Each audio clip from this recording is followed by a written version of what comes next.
Comienzo a grabar. Y entonces, chuleta, ¿qué poco? Una cosa tengo abierta. No importa. Vamos a ver hoy la clase de la reparación de los tejidos. Que creo que comparado con la clase anterior es una clase relativamente llevadera.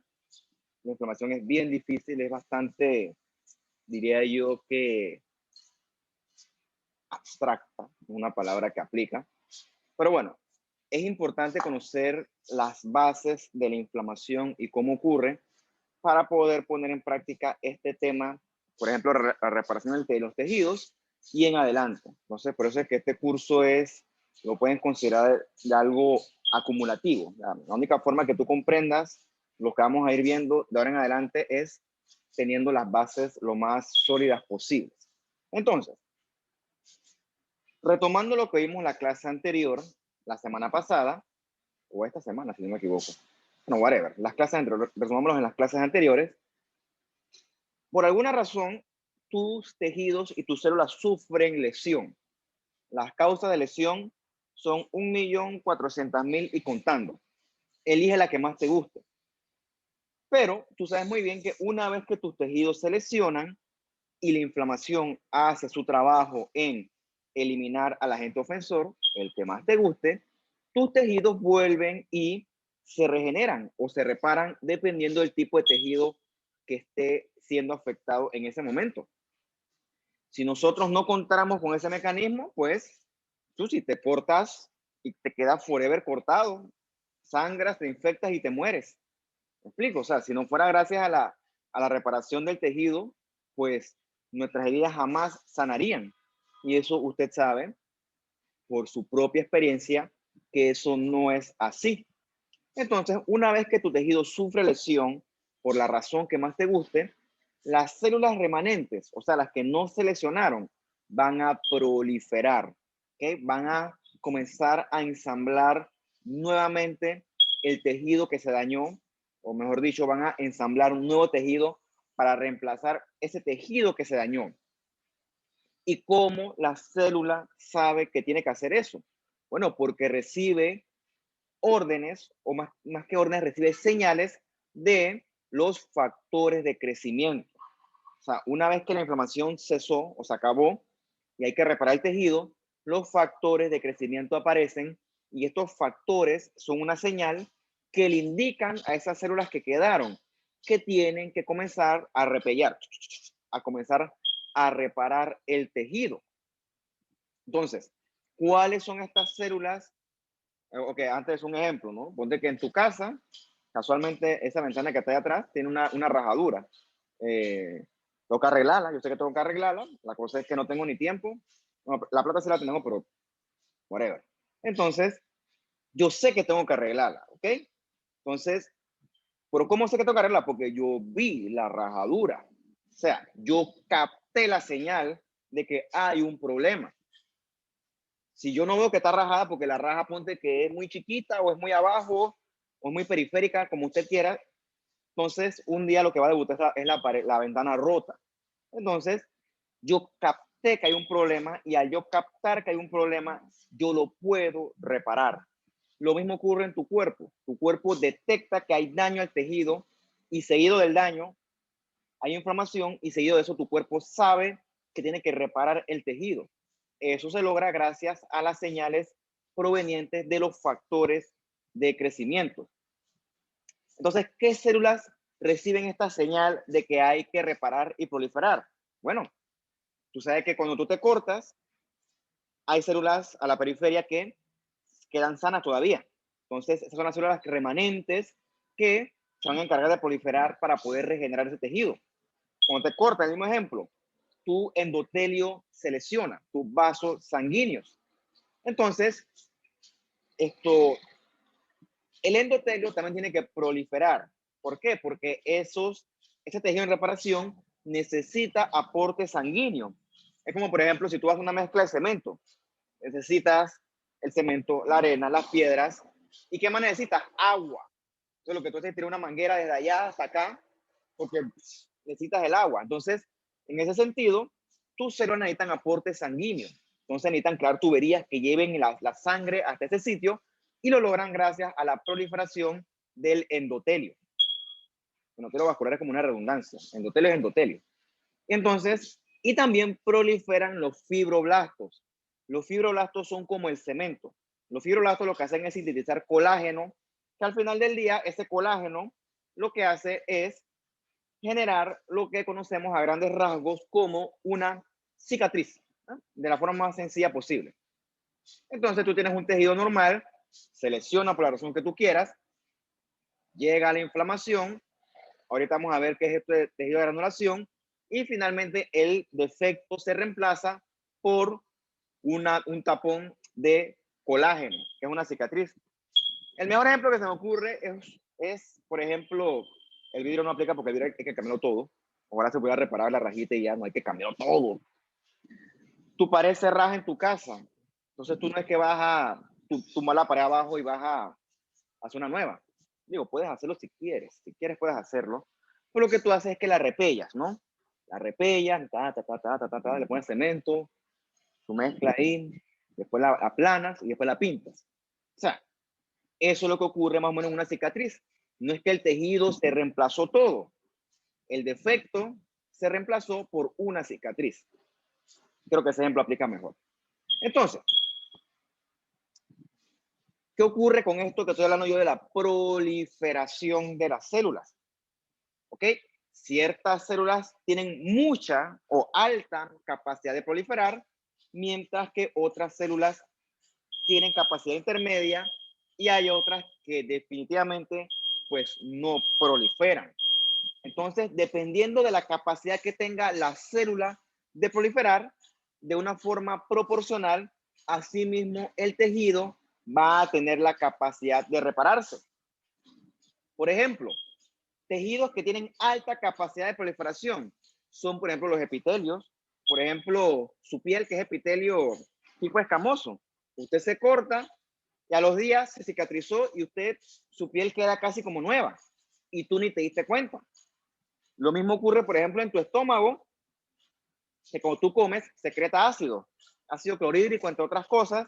Ese ácido obviamente lesiona mucho, pero al cabo del tiempo, tu epitelio del estómago, tu mucosa, vuelve y se regenera y queda como nueva. ¿Por qué ocurre eso? Porque son tejidos que tienen una alta capacidad de regeneración. Por ejemplo, en tu médula ósea, tú sabes que tus eritrocitos viven 120 días. ¿Y qué pasa cuando se mueren? Son automáticamente reemplazados y nosotros ni damos cuenta. Esas son células que son muy lábiles, o sea, son células que proliferan con mucha facilidad. Ojalá todos los tejidos fueran así de maleables, pero no, lamentablemente no son así. O sea, por ejemplo, un paciente que le da un infarto en el corazón es dramático porque el corazón, la fibra muscular cardíaca, no tiene la capacidad de regenerarse como se regeneraría tu piel, tu epitelio, tus eritrocitos, etc. Entonces tenemos otro tejido que le llaman los tejidos estables, que son tejidos que por lo general están quietos, ¿okay? Están en fase de cero, quiere decir que son quiescentes. Son tejidos que están como en reposo, por así decirlo, y que normalmente no proliferan. Pero si hay el estímulo adecuado, el tejido va a comenzar a proliferar. Pero solamente si existe el estímulo adecuado. El mejor ejemplo de ese tejido es el hígado. En condiciones normales, el hígado está quieto, ¿ok? Hace su función, pero no prolifera. Si por alguna razón el hígado sufre lesión celular, el mejor ejemplo que se me ocurre es una resección quirúrgica por un tumor. La habilidad del hígado de regenerarse es impresionante. Tanto así que al cabo del tiempo, el hígado queda como si nada, queda a 0 kilómetros. Pero solamente eso ocurrió en respuesta a clácata, a que hubo una lesión celular. Si no hay lesión, el hígado no prolifera, no hace mitosis, no se regenera. Él solamente se activa cuando hay el estímulo adecuado y ese estímulo adecuado es la lesión celular. En ese contexto, los riñones, el endotelio, hace una función más o menos similar, pero cuando hay el estímulo adecuado. O sea que no andan por ahí proliferando porque le da la gana, o sea, ellos no se mandan. Tiene que haber su debida estimulación, que por lo general siempre ocurre posterior a la lesión celular. Y hay otros tejidos que nosotros les consideramos como tejidos permanentes, que palabras más, palabras menos, son tejidos que no proliferan, lamentablemente. El mejor ejemplo es, como les dije, la fibra muscular cardíaca. No se dividen. O sea que si se lesionan, ya murieron, lamentablemente. Y el otro ejemplo bueno es con las neuronas. Por eso es que los derrames, que son infartos al cerebro, por la razón que más te guste, son para siempre. Porque esa neurona que murió no se va a reparar esto por división, porque no pueden hacer división celular. Son características biológicas intrínsecas de la neurona. ¿Por qué ocurre eso? No sé, no me lo pregunten a mí, pregúntenle a Dios por qué nos hizo así y cuestionen. ¿Okay? Yo no tengo esa respuesta. Hay células que se dividen, células que no se dividen. Digo, no podemos tirar mucha harina con eso, pero bueno, eso es para que tengan el concepto hasta este punto, porque hay tejidos que se reparan y tejidos que lamentablemente no se reparan. Entonces, cuando ocurre la lesión celular, las células que quedaron indebles o sin daño tienen que proliferar. Y entonces, ¿quién le indica a esa célula que tiene que proliferar? Como dije anteriormente, las señales que vienen de los factores de crecimiento y la MEC, que es la matriz extracelular, también envía señales. O sea, hay una voz de alerta que dice, hey, este tejido hay que repararlo. ¿Quién produce esos factores de crecimiento? Bueno, las células que presenciaron el daño. O sea, las células, por ejemplo, te cortas aquí, las células que no se dañaron comienzan a secretar factores de crecimiento para indicarle a las otras células que tienen que proliferar para corregir ese daño, para reparar el tejido. Entonces, chao. Dentro de esa célula, la más importante es el macrófago. Como discutíamos en la clase anterior, el macrófago, desde el punto de vista resumido, es una célula muy versátil. Cuando tiene que destruir, destruye, pero cuando tiene que reparar, repara. Entonces, el macrófago también participa en la reparación del tejido porque él secreta muchos factores de crecimiento que le indican a las células que tienen que comenzar a proliferar para reparar. En ese contexto también participan el epitelio, la célula del estroma, pero la principal de estas es el macrófago. ¿Okay? Entonces el macrófago, cuando detecta que ya hay que reparar el tejido, él comienza a secretar muchos factores de crecimiento para comenzar entonces esa reparación. Esos factores de crecimiento que secretó el macrófago, ¿qué hacen? ¿Okay? Esos factores de crecimiento activan esas células remanentes de manera que la expresión de genes de esa célula cambia, ¿okay? Y condiciona que esas células comiencen a entrar en ciclo celular. Y cuando entran en ciclo celular, comienzan a dividirse, a proliferar para poder entonces comenzar a reparar ese tejido. Entonces, el que conocimos hasta este momento, el clásico, es el macrófago M1, que es el fagocítico. Pero realmente el que nos atañe en esta clase es el M2, que es el que llaman de la vía alternativa, que es un macrófago reparador de tejido, que lo que hace es secretar citoquinas y factores de crecimiento que estimulan a las células a proliferar para reparar el tejido, siendo, a manera de adelanto, el más importante, el más famoso y el más reconocido, este TGF, que es el factor beta, por cierto, factor de crecimiento transformante beta. Es la principal citoquina, la pueden considerar así, o factor de crecimiento al momento de la reparación del tejido. Entonces, tenemos hasta este punto una lesión de un tejido. ¿Okay? Ojalá todos los tejidos pudieran repararse hasta quedar como nuevos, pero no funciona así. Entonces, el tejido se repara en función de qué tipo de tejido se reparó. No es lo mismo una lesión en la piel que una lesión en el cerebro y la severidad de la lesión. No es lo mismo un insulto leve, un insulto moderado o un insulto grave. Entonces, en el caso del epitelio, cuando se lesiona, la reparación es tan eficiente y tan rápida que tú ni te das cuenta. Esa reparación ocurre gracias a las células remanentes y también porque las células madres se comienzan también a dividir y a diferenciar. Entonces, un ejemplo que aplica, por ejemplo, es el hígado, ¿no? Como les dije, el hígado, cuando existen las circunstancias, queda casi como nuevo, pero no todos los tejidos pueden hacer eso. La contraparte perfecta es el cerebro. El paciente le da un derrame, ¡puf! Ya eso es para siempre.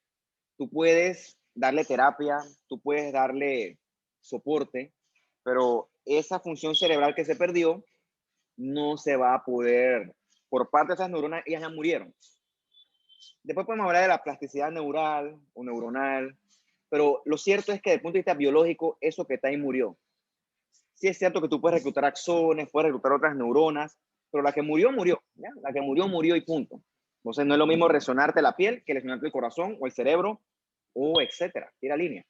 Entonces, vamos a estudiar en este punto cuáles son los mecanismos de reparación tisular. Como mencioné anteriormente, eso depende del tejido que se lesione. Tejidos con mucha capacidad de regeneración como la piel, no pasa nada. Pero hay otros tejidos que tienen menor capacidad para regenerarse, como estos que están aquí. Tiroides, el páncreas, etc.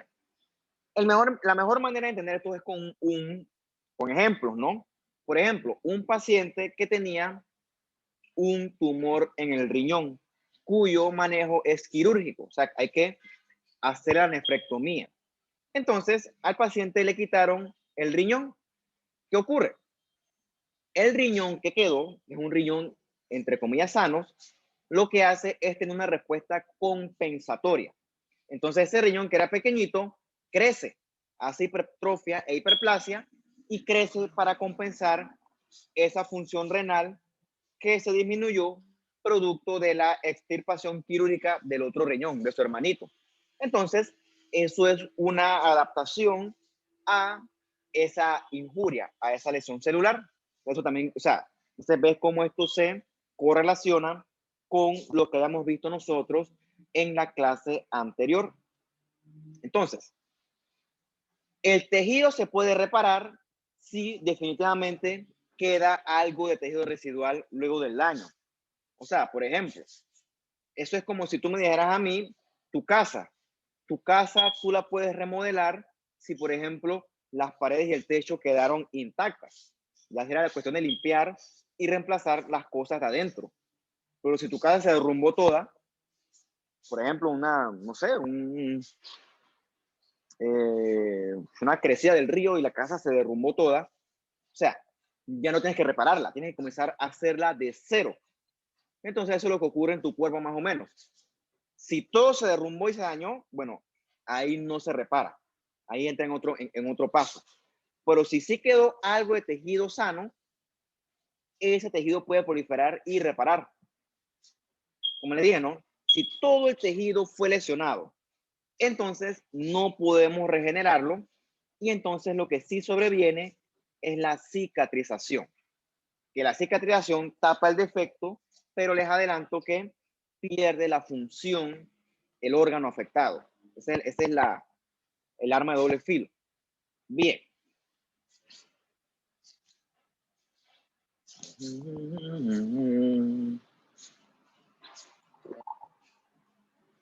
Ese agua, no sé. Suficiente.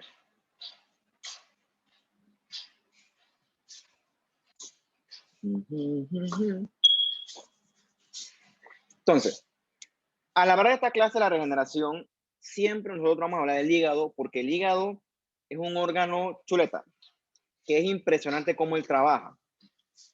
El hígado es famoso por su gran capacidad de regeneración, pero como les dije, esa regeneración ocurre en respuesta a una lesión celular previa. Entonces, es impresionante porque cuando al hígado le cortan un pedazo, sus hepatocitos remanentes pueden comenzar a proliferar y entonces sustituir esa parte que se dañó, como esta por aquí, y queda el hígado como nuevo. ¿Cómo ocurre eso? Porque los hepatocitos que quedaron comienzan a secretar citoquinas, por ejemplo, la interleucina 6. Entonces, perdón, no los hepatocitos. Las células que quedaron, que son las de Kupffer, que son los macrófagos, secretan interleucina 6 y esa interleucina 6 hace que los hepatocitos que quedaron comiencen a proliferar. También tenemos en el hígado estos canales de Herring, que son estructuras ductulares que tienen células madres. Entonces, estas células madres comienzan a diferenciarse en hepatocitos y entonces estas dos herramientas, la IL-6 de la Kupffer y la diferenciación de las células de los canales de Herring, hacen que proliferen los hepatocitos. Y entonces, al final del día, a cabo de un tiempo, este hígado lesionado queda prácticamente repuesto, prácticamente queda como si nada. Entonces, es para que sepan que el hígado tiene mecanismos para repararse. Lamentablemente, no todos los tejidos pueden ser tan versátiles como el hígado. Entonces, esto es un ejemplo de regeneración. ¿A qué me refiero con esto? Regeneración es que el órgano quedó como si nada, con toda su función conservada. ¿Okay? Eso lo hacen los epitelios, lo hace el hígado, lo hace el tejido hematopoyético. Entonces, vamos ahora a ver la otra parte, que es cuando hay reparación por cicatrización. Porque, repito, quisiéramos que todo se regenerara. ¿Para qué? Para que la función del órgano se conservara y así tú quedas como si nada. Pero esto no siempre se puede. Porque hay escenarios donde el órgano no puede regenerarse. Y lo que toca entonces es emparchar el daño. Y ese parche se hace con depósito de tejido conectivo, sobre todo colágeno, que es palabras más, palabras menos, lo que lleva eventualmente a la formación de una cicatriz. ¿Cuándo ocurre cicatrización y no regeneración? Bueno, cuando la lesión celular es muy grande, es muy grave, es muy persistente y cuando esa lesión ataca capas profundas. Por ejemplo, en este diagrama, que es una pielcita, un epitelio mejor dicho, si la lesión es superficial, a capas de arriba, o sea, los epitelios, el tejido puede repararse perfectamente. Pero si la lesión es profunda y agarra epitelio, agarra estroma y capas más profundas, entonces la reparación no puede ser completamente regeneración. Y lo que toca es tapar ese defecto con una cicatriz fibrosa. Entonces, ¿cuál es la diferencia? Que probablemente esta lesión fue leve, mientras que esta lesión fue mucho más severa. Por lo tanto, en esta lesión mucho más severa, no es posible regenerar el tejido. Toca cicatrizarlo, que literalmente es emparchar el tejido, literalmente. Entonces, ¿cuáles son los pasos en los cuales se forma esa cicatriz? Bien, lo primero es que tiene que haber una inflamación. La inflamación lo que hace es limpiar toda esa área afectada. Entonces, luego de esa inflamación va a venir la formación de este tapón de plaquetas, ¿ok?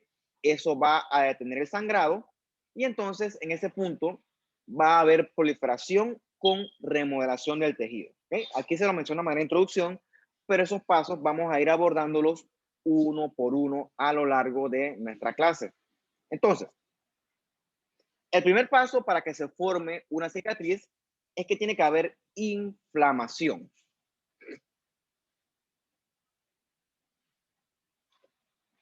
Deme un segundito.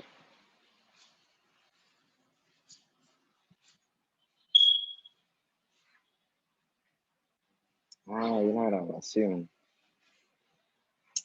Chuleta.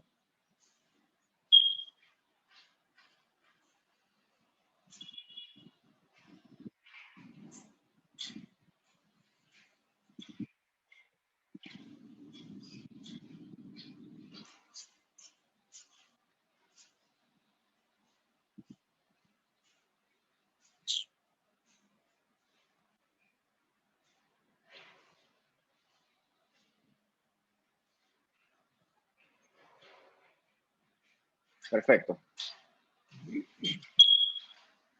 Entonces,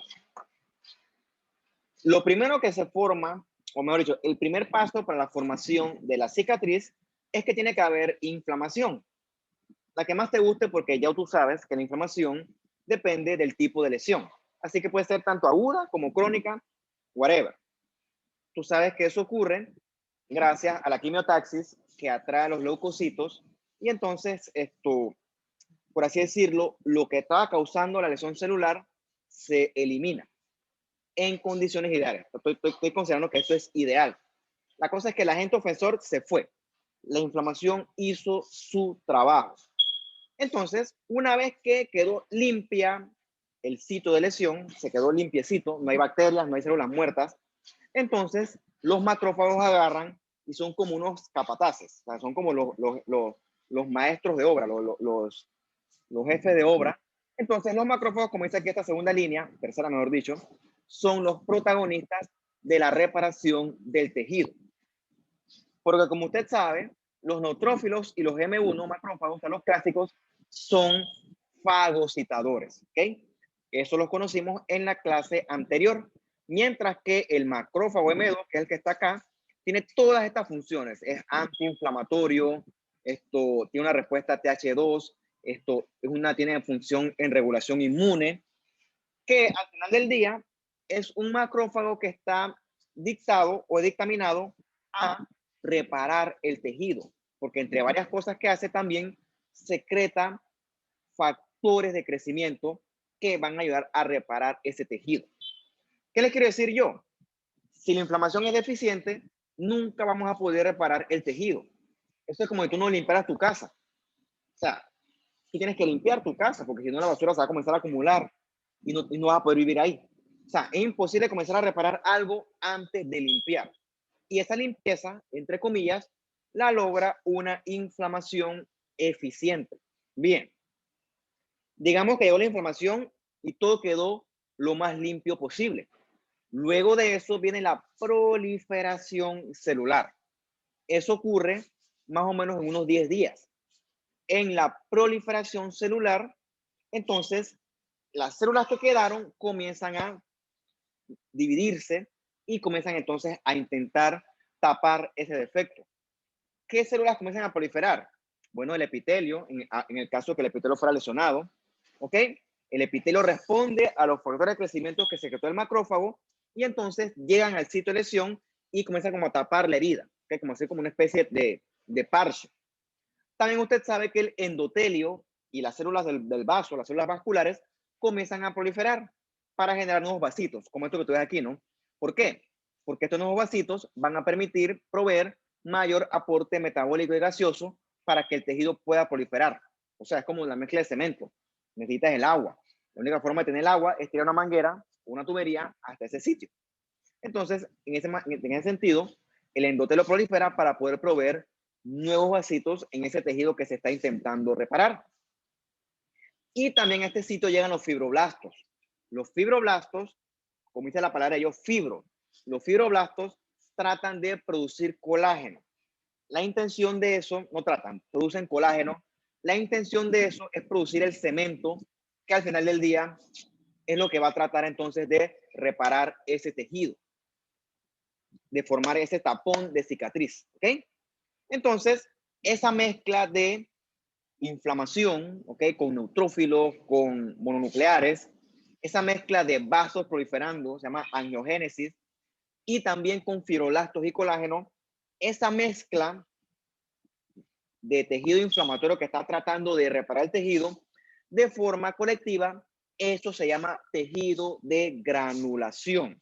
Es un concepto que probablemente en su práctica ustedes vean porque el tejido de granulación es fundamental para la reparación de las heridas. Bien. Por ejemplo, bueno, esta es una herida un poquito grande. Usted cuando era niño tuvo que haberse raspado las rodillas porque eso es prácticamente parte de la vida. Entonces, luego que usted se raspó la herida, usted ve que la herida se comienza a poner así como rojita, que es bien rojita y sangra un poquito. Eso ocurre porque en esta herida rojita que sangra un poquito, hay todo esto que usted ve acá abajo en esta imagen histológica. Mucha inflamación de fondo. Hay neutrófilos, hay macrófagos, hay linfocitos, ¿ok? Que lo que están tratando de hacer es mantener esa herida limpia, ¿ok? Tú ves que hay estas bolitas, estos remolinitos. Esos remolinitos son vasos sanguíneos vistos en un corte axial. En esta herida también hay proliferación de vasos sanguíneos. ¿Por qué? Porque tienen que proveerle aporte metabólico a ese nuevo tejido que se está tratando de generar. ¿Ves que en el fondo se ve rosado? Porque hay mucho colágeno, ¿ok? Hay mucho colágeno y muchos fibroblastos que están tratando de generar un tapón, una cicatriz, un parche que selle este defecto. Entonces, esa mezcla de células inflamatorias, tanto agudas como crónicas, esa proliferación de vasos, que la palabra correcta es angiogénesis, y estos fibroblastos que están depositando colágeno, esas tres cosas forman lo que le llamamos nosotros tejido de granulación. Cuando hay tejido de granulación, quiere decir que la herida está en camino a repararse, ¿ok? Está en camino a repararse. Si estuviera infectada la herida o con células muertas, jamás pudiera esa herida repararse.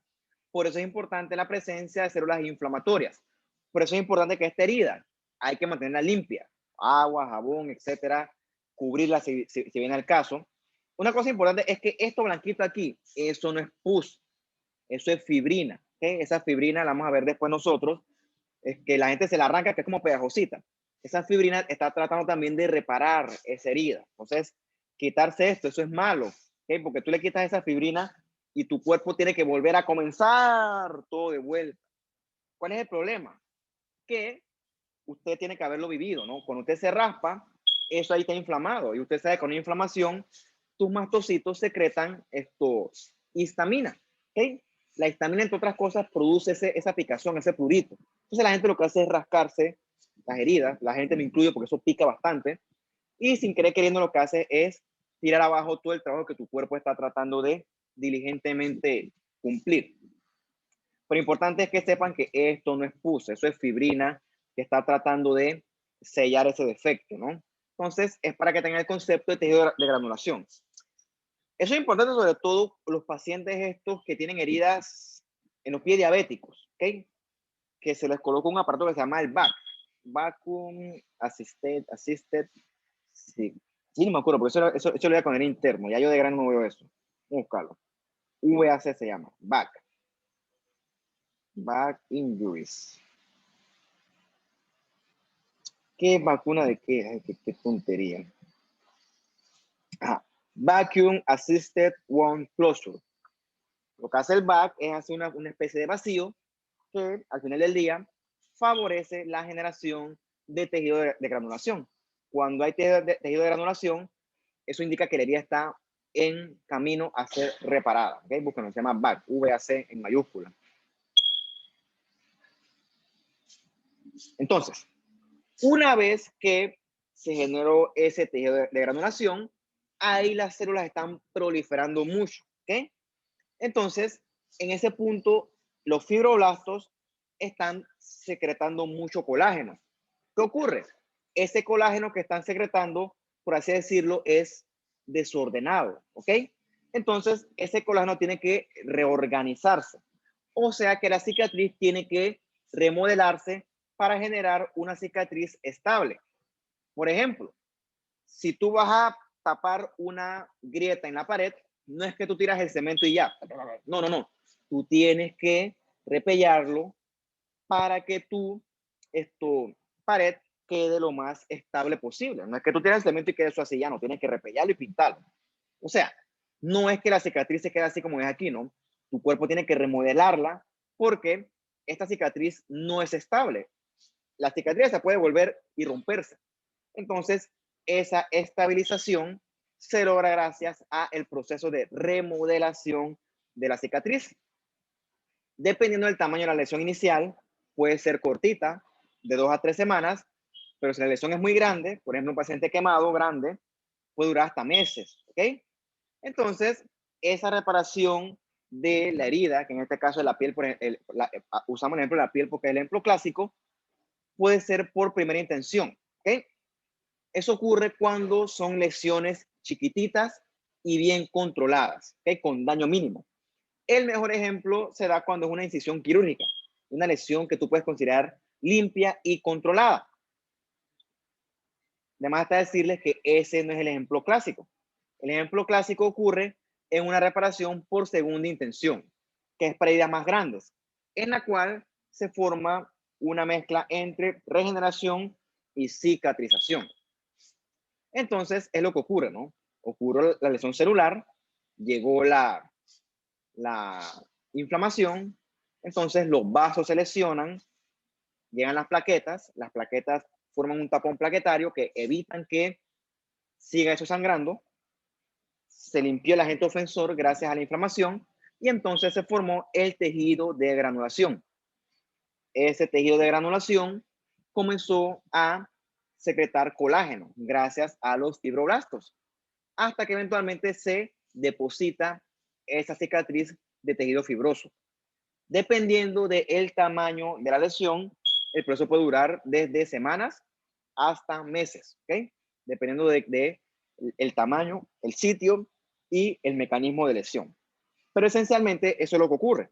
Lo que puede variar es la velocidad con lo que ocurre. Por ejemplo, esto que tienes acá es una piel y tú ves la gran cantidad de depósito de colágeno que hay. Ves que se ve como rosado hasta rojito. Bueno, todo eso es colágeno. Eso es lo que ocurre cuando hay lesión celular y el tejido trata de repararse. ¿Okay? Si la lesión es muy grande, el depósito de colágeno será más grande. O sea, entre más grande la lesión, mayor va a ser la cicatrización. Entonces tú puedes ver esta gran cantidad de colágeno que se deposita en la piel. Entonces, esto acá abajo, este exceso de tejido fibroso, eso precedió a una lesión celular con tejido de granulación y con depósito de colágeno. O sea, una cicatriz, eso es lo que tú ves aquí. Entonces,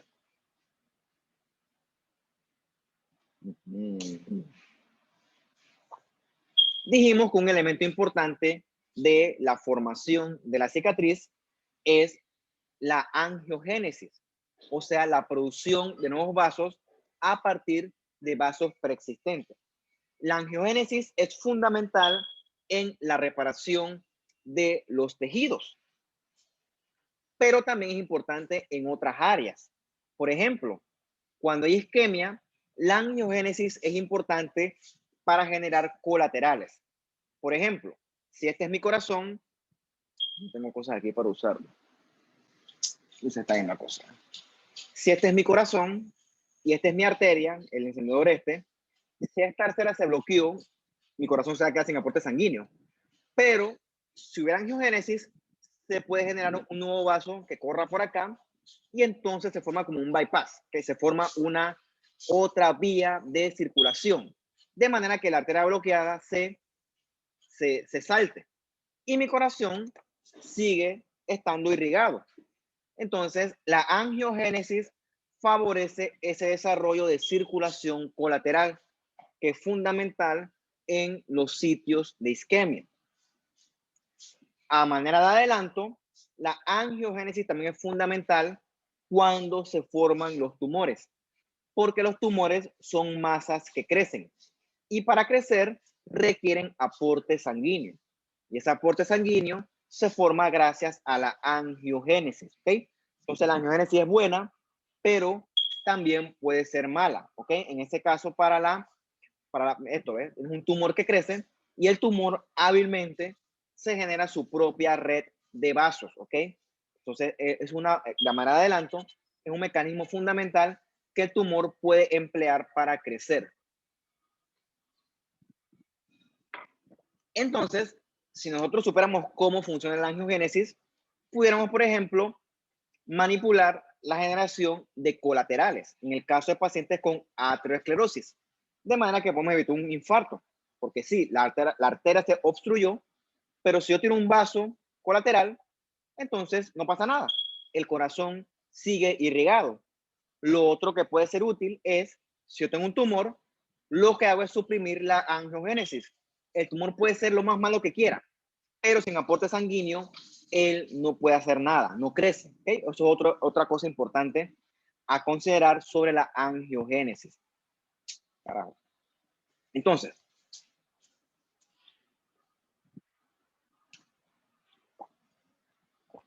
¿cómo ocurre esa angiogénesis? En la angiogénesis, los vasos tienen que cambiar. ¿Okay? Lo primero que ocurre es que el vaso se dilata.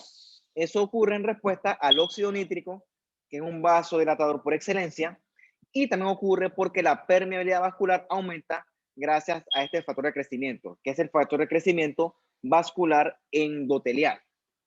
Usted recuerda en su clase de histología que en los vasos, sobre todo en las vénulas postcapilares, hay unas células que se llaman los pericitos, ¿ok? Entonces los pericitos comienzan a separarse y la membrana basal comienza también a separarse. Y literalmente tienes el vasito aquí, ¿no? En este vasito, el pericito que está aquí en azul se separa. Y entonces de ese vasito comienza a salir como una ramita, como un retoñito del vaso, ¿ok? Entonces, este retoñito del vaso es el que eventualmente va a formar un nuevo vasito, ¿ok? A ese retoñito del vaso también comienzan a migrar nuevas células endoteliales. Entonces, con el tiempo, el retoñito comienza a crecer, ¿ok? Porque comienzan a llegar nuevo endotelio que comienza a proliferar. Entonces, ese capilarcito nuevo comienza entonces a remodelarse.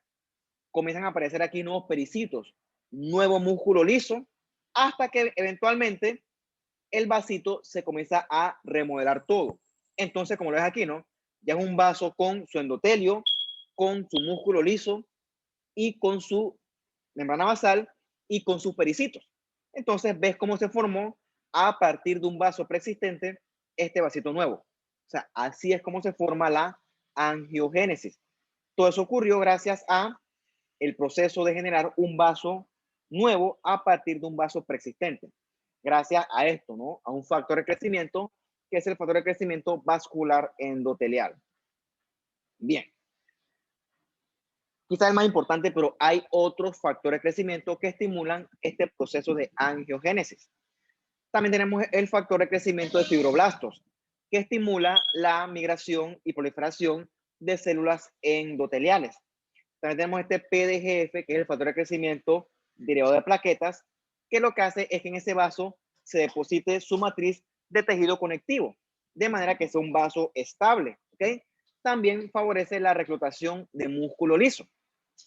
Y también hay metaloproteinasas de matriz extracelular, que son enzimas que lo que hacen es remodelar o por ejemplo, repellan ese nuevo vaso, de manera que el nuevo vaso que se formó sea un vaso estable. Entonces, finalmente dijimos que en nuestro tejido en reparación tiene que depositarse tejido conectivo, ¿ok?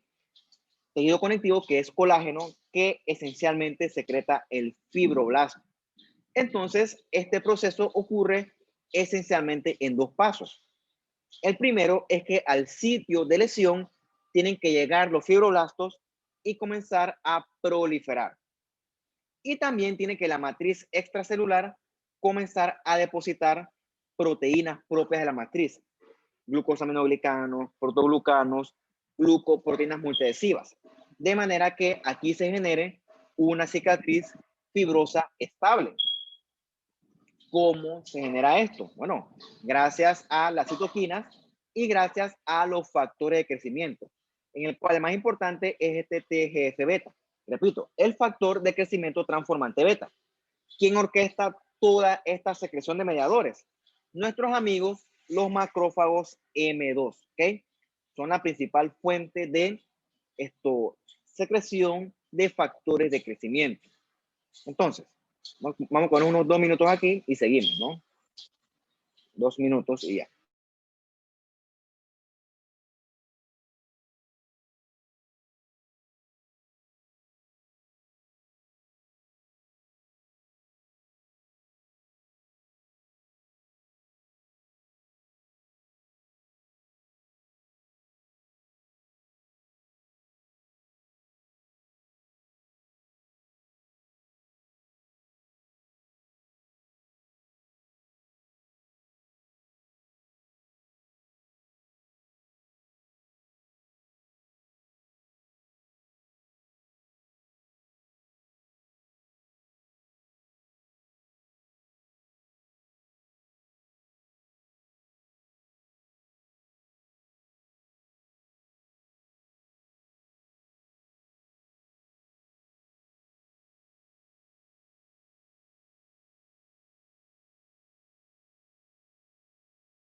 Ok, sigamos entonces. Entonces dijimos que los fibroblastos llegaron a la herida. ¿Okay? Los fibroblastos llegan desde la herida y entonces comienzan a colonizarla hasta meterse en el centro de la herida.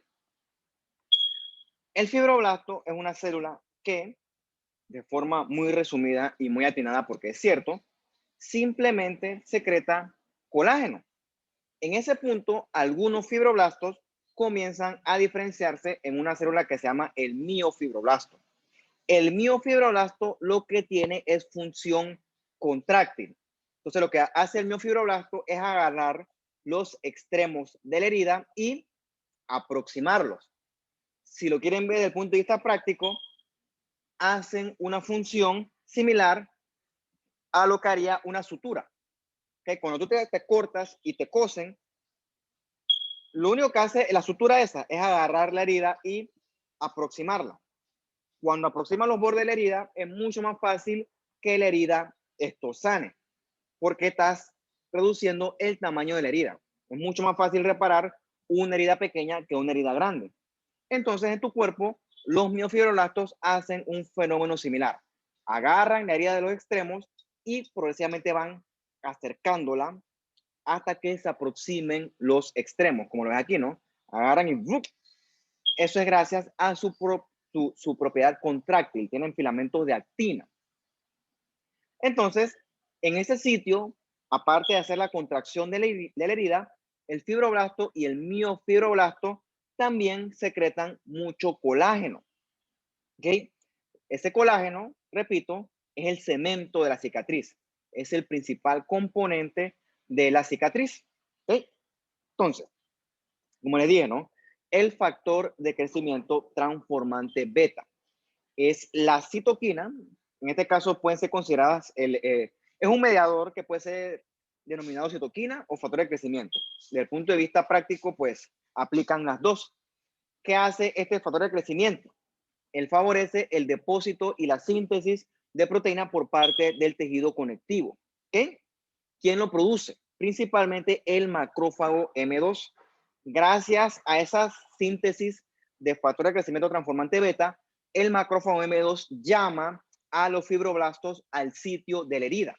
Y en ese sitio, los fibroblastos, comandados por este factor de crecimiento, comienzan a sintetizar colágeno, comienzan a diferenciarse, a proliferar, a diferenciarse en miofibroblastos. Y entonces comienzan a sintetizar muchos elementos de la matriz extracelular, como les dije, ¿no? Glucoproteínas, multiácidas como la fibronectina, glucosaminoglicanos, entre otros, que al final del día están diseñados para reparar ese tejido. ¿Okay? Todo eso ocurrió gracias a ese macrófago M2, que como dice aquí, ¿no? Es especialista en tissue repair, o sea, reparación del tejido. Bien. El factor de crecimiento transformante beta es bueno, ¿ok? Es bueno porque repara, pero a veces se puede salir de control. Y entonces, cuando se secreta en exceso, se asocia con la fibrosis pulmonar, la fibrosis del hígado, que usted la conocerá mejor como cirrosis hepática. ¿Por qué? Porque en estos procesos hay inflamación crónica. Y entonces, esa inflamación crónica lo que hace es perpetuar ciclos interminables de inflamación, reparación, porque es crónica. Entonces, al final del día, se va a depositar exceso de colágeno, que lo que hace, por ejemplo, en el hígado, es producir la cirrosis, que es un hígado que está todo una gran masa de cicatriz, que no cumple su función. Eso es, palabras más, palabras menos, lo que ocurre en el paciente cirrótico. ¿Okay? Pero creo que eso lo tocamos después en su momento, ¿no? Eso hay que ir mencionando todo. Bien. Este factor de crecimiento también tiene propiedades antiinflamatorias. ¿Por qué? Porque le dice a los linfocitos que stop, o sea, ya no proliferen más.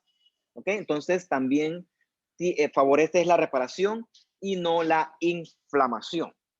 Entonces, el colágeno luego de la lesión, siempre y cuando la inflamación haya sido eficiente, entonces 3 a 5 días comienza entonces la síntesis de colágeno. Eso es en una lesión ideal. Obviamente, si la lesión es más grande, pues la síntesis de colágeno y la reparación obviamente va a durar mucho más.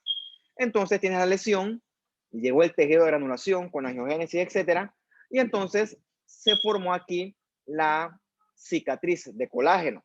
Con el tiempo, en la cicatriz de colágeno, los vasitos van a regresarse, o sea, no van a, la cicatriz no va a tener vasos, ¿ok?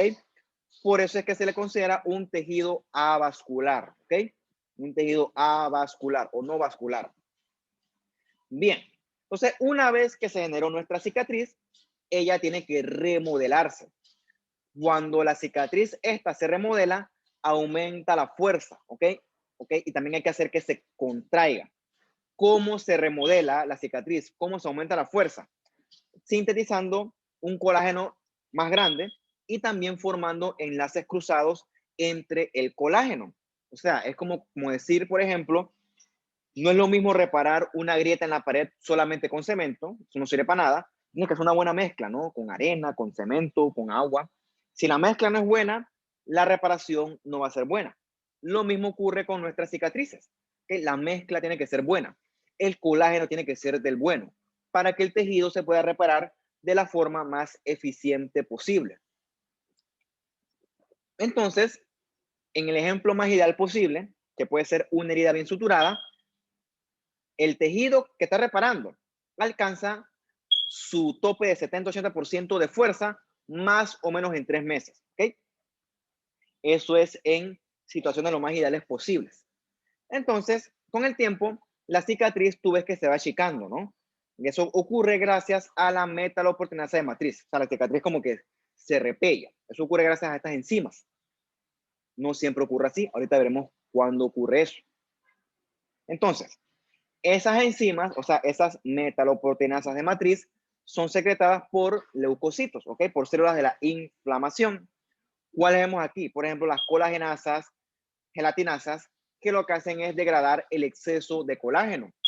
De más está decirles, una cicatriz más grande no es mejor, ¿ok?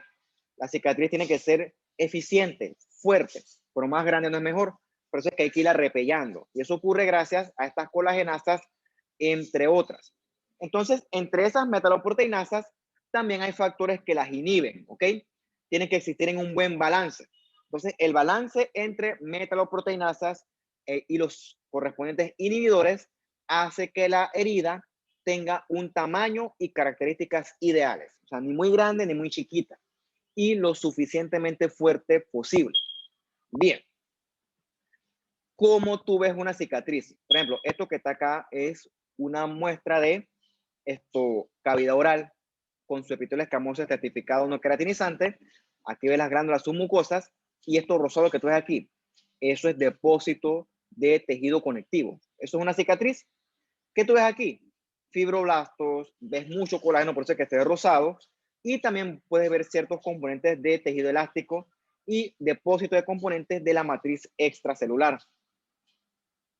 Esto se evalúa con una tinción que se llama tricrómico de Masson. Con el Masson, el tejido conectivo tiñe de azul. ¿Okay? Eso te ayuda a ti a evaluar si ahí hay colágeno o no. Entonces, así se ve, ¿no? También puedes, cuando ves el tejido conectivo, el colágeno con el Masson se ve azul. Eso te ayuda a ti a resaltarlo. De hecho, en la histología, esa es la función de una tinción. Es ver cosas que antes no veía. Es generar contraste, ¿ok? Entonces, acá arriba tú ves el epitelio que tiene de rojito, ¿no? Esta que ves aquí a la derecha es una tinción de elastina, ¿ok? De fibras elásticas. Verhoef creo que se llama, si no me equivoco. Esta que está aquí. Las fibras elásticas tienen en rojito, en negrito, perdón. Entonces, en la cicatriz también hay algo de fibras elásticas. Entonces, en la duda, estas tinciones te ayudan a ti a hacer un diagnóstico adecuado. Entonces, todo esto que he hablado hasta el momento ocurre en situaciones ideales, ¿ok?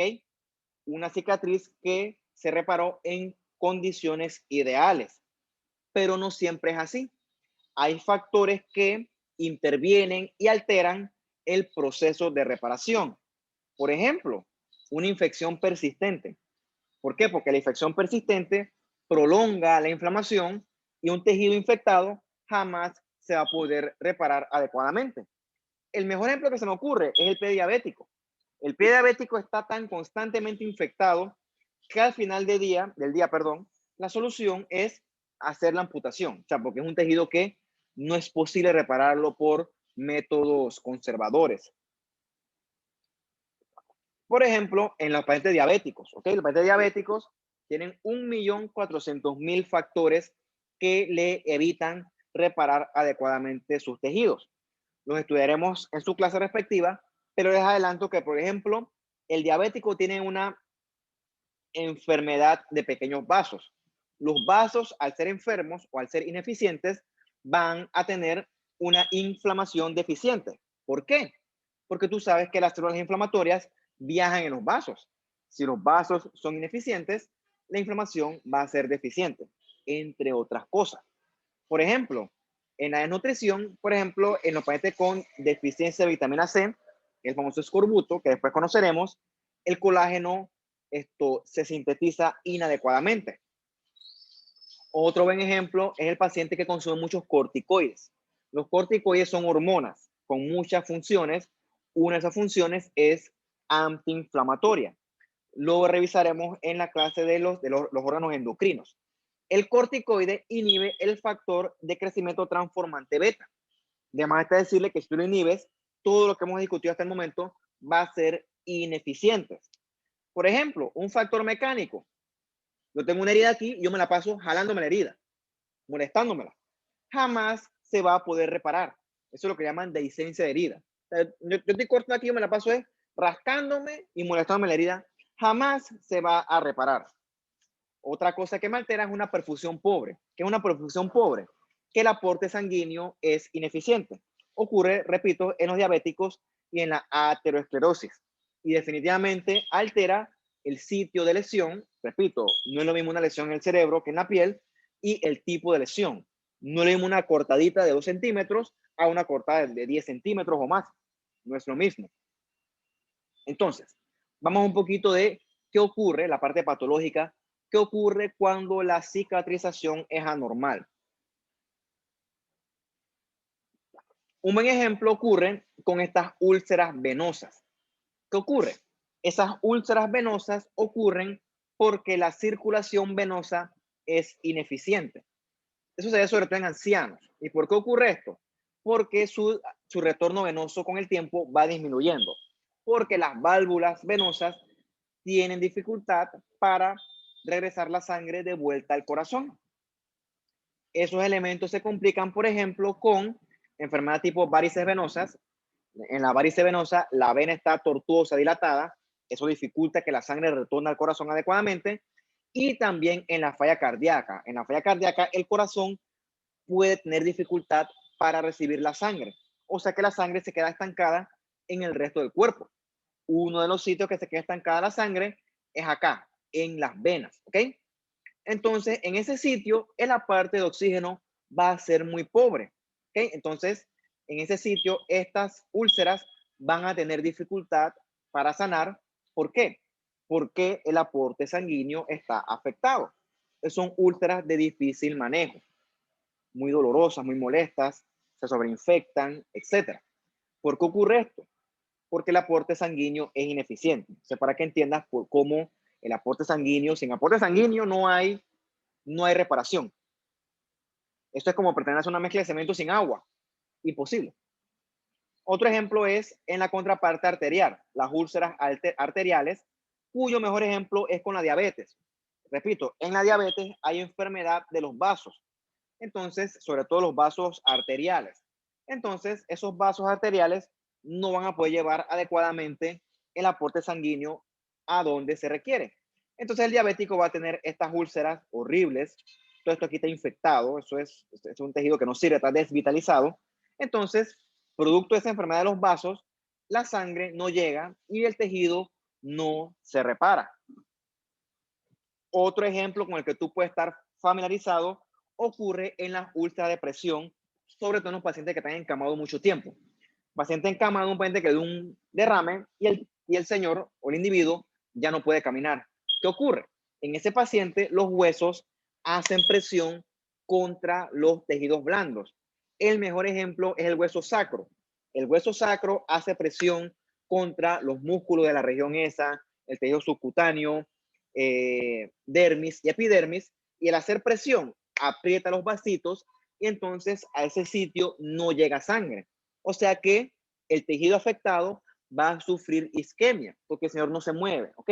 Entonces en ese sitio, si eso no se cuida, si no se le hace los cambios de posición, eventualmente él te va a hacer una úlcera, se llama úlceras por presión o úlceras por decúbito. Eso es clásico en el paciente encamado. Y la úlcera del pie diabético, ya les dije que ocurre porque hay enfermedad de vasitos, hay neuropatía, o sea, a ese sitio no llega inflamación, o sea que nunca va a eliminarse la infección, las bacterias van a hacer fiesta, se sobreinfecta, por mucho que tú lo limpies, el agente ofensor no se va y no queda de otra que hacer la amputación. En todos estos sitios, la reparación no se da. Entonces, es lo que tienes aquí, tienes aquí una úlcera. ¿Okay? Una úlcera no es una erosión. ¿Okay? Una úlcera es que el tejido necrótico se esfacela. Entonces, en esa úlcera, se las puse esta imagen para que tú veas que aquí lo que ocurre es un intento de reparación de la úlcera. Entonces, adivinen muchachos, ¿qué tú ves en la úlcera?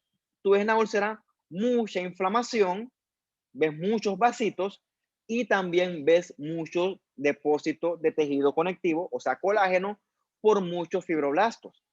Esa es la respuesta que tiene tu cuerpo cuando hay lesión. Cuando hay lesión como una úlcera, por la razón que tú quieras, tu cuerpo lo que va a tratar es de reparar esa úlcera.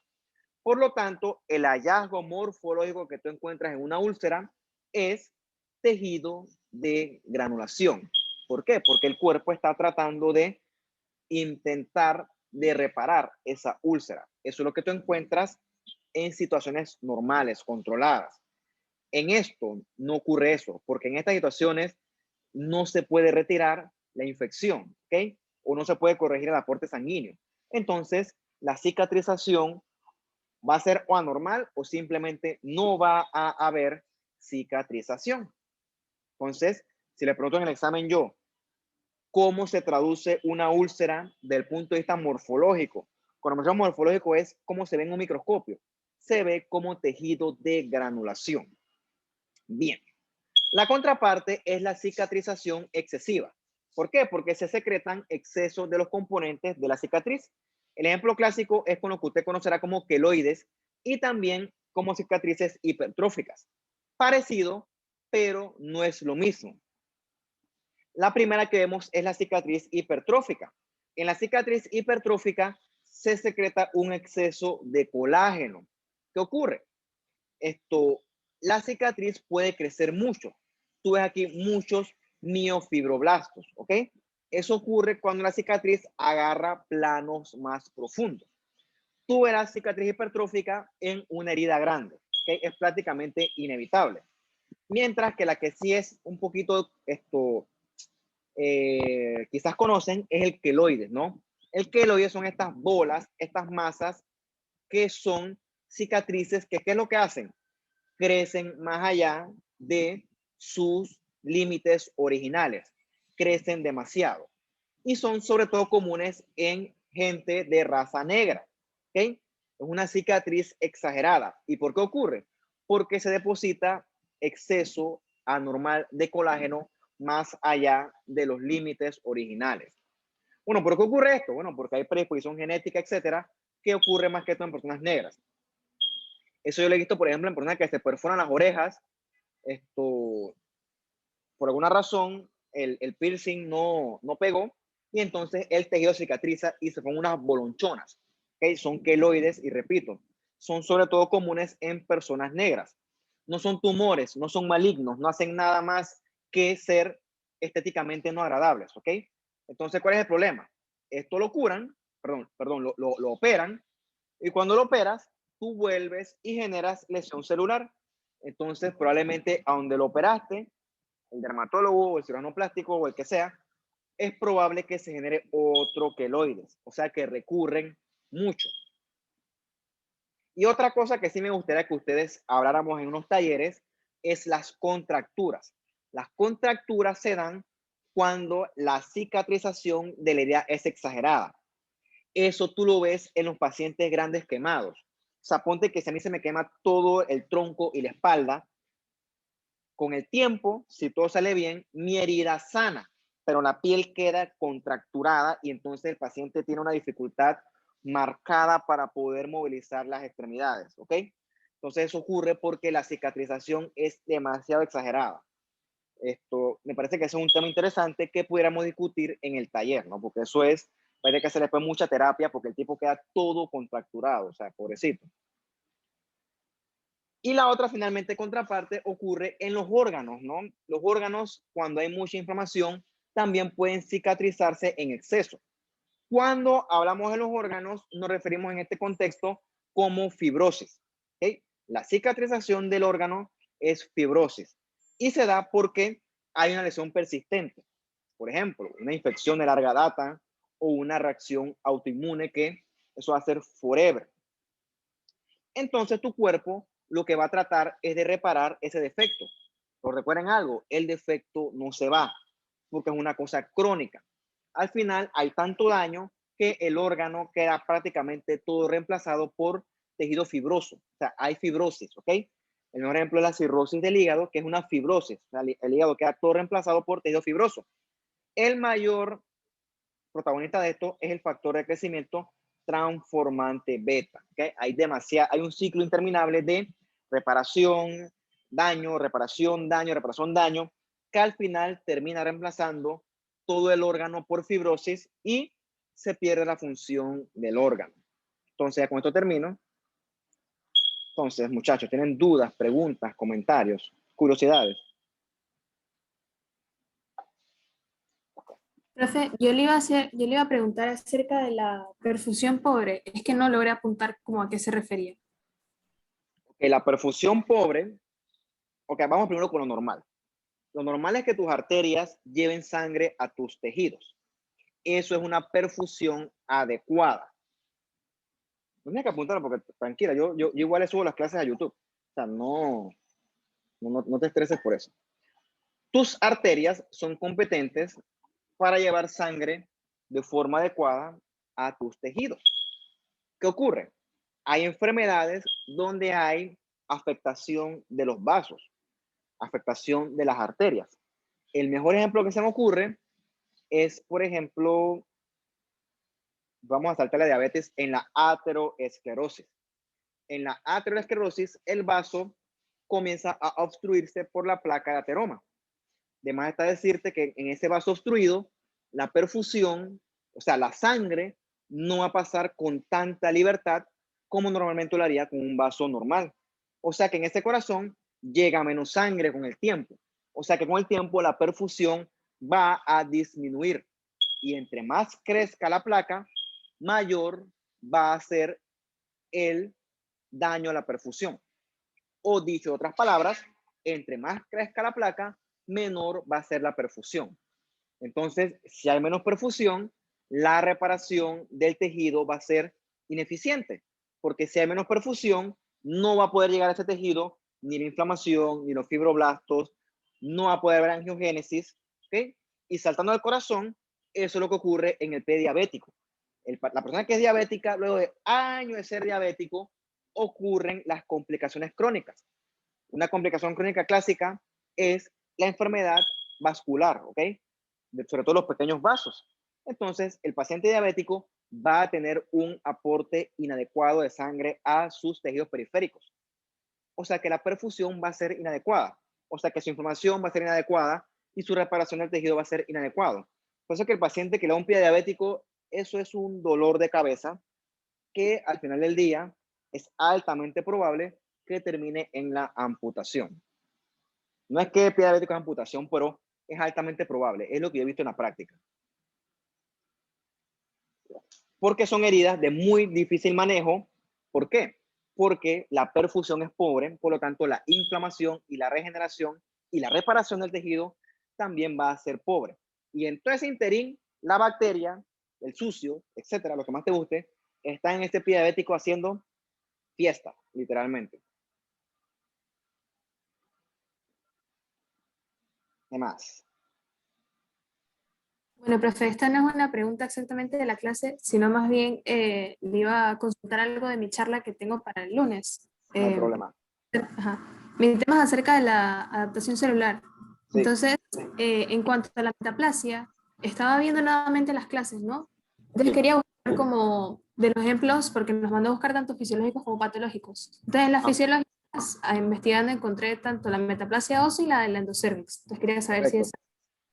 Y en patológica, no sé si, no sé exactamente qué colocar para una metaplasia patológica. Pues nada más coloqué como la de Barrett, pero no estoy segura si esa es patológica. Claro que es patológica. ¿Por qué? Porque la metaplasia del esófago de Barrett obedece a que tu esófago se le está regresando ácido. Eso no es normal. Eso no es normal. Y de hecho, esos pacientes, si no se manejan su reflujo, eventualmente, con la historia natural de la enfermedad, te van a quedar haciendo esto, riesgo de displasia con eventual adenocarcinoma. Este es el ejemplo clásico de una metaplasia patológica. La otra metaplasia patológica ocurre en los fumadores. ¿Okay? Los fumadores, su epitelio respiratorio no resiste la irritación constante del humo de cigarrillo. Entonces, ese epitelio cambia a un epitelio tipo escamoso. O sea, que haces una metaplasia escamosa. ¿Qué ocurre? Parece que todo bien, ¿no? Pero, tengo esto en la mano, pero esto, obviamente, como el cigarrillo es un vicio, el individuo no deja de fumar, entonces sigue recibiendo daño ese epitelio. Como les dije anteriormente en la clase, la adaptación celular no es infinita, ¿ok?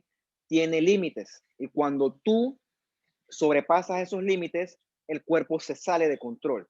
Y entonces ahí es que viene entonces la transformación de metaplasia a displasia, y si el agente ofensor sigue, que por lo general es así, se transforma entonces en eso a neoplásico.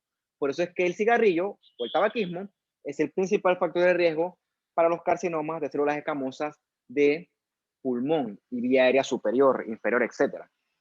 Esos son los dos ejemplos que más se me ocurren de metaplasias que son patológicas. Ejemplos clásicos, por cierto. Profe, El otro, gracias. el otro ejemplo que se me ocurre también ocurre en el estómago, ¿ok? En el estómago, sobre todo los pacientes que tienen infección por Helicobacter pylori, tú sabes que el Helicobacter hace su casita en el estómago y entonces él elimina los mecanismos que el estómago tiene para protegerse de la secreción de ácido. Por eso es que los pacientes hacen gastritis, muy molesta. Con el tiempo hacen, si no se lo manejan, hacen úlceras, ¿ok? Hacen estas úlceras gástricas que son bastante sintomáticas. Si tú no si tú no erradicas el Helicobacter, ese exceso de inflamación con el tiempo va a hacer que el epitelio del estómago cambie a un epitelio intestinal. ¿Qué ocurre con el epitelio intestinal? El epitelio intestinal tiene células caliciformes. Estas células caliciformes son resistentes a la secreción del moco ácido, la contrarrestan. Pero repito, eso parece ser una cosa viable, pero la adaptación tiene sus límites. Si tú no eliminas el Helicobacter va a seguir proliferando y va a seguir dañando tu mucosa estomacal y tú vas a llegar a un punto en el cual tu metaplasia va a exceder los límites. En este caso se llama metaplasia intestinal. Entonces esa metaplasia va a cambiar de metaplasia a displasia y con el tiempo se va a convertir en un adenocarcinoma. De hecho, el Helicobacter pylori es un factor de riesgo bien conocido en la historia natural del desarrollo de adenocarcinoma de estómago. O sea, el Helicobacter no es tontería. O sea, eso está eso está bien relacionado al cáncer, para que sepan. Creo que he dado bastantes ejemplos ahí. Creo que eso ayuda. Creo. Aspiro a creer que sea así. Profe, muchísimas gracias. No, no, ese es mi trabajo, no, gracias. ¿Qué más, muchachos? ¿Tienen clase ahorita ustedes?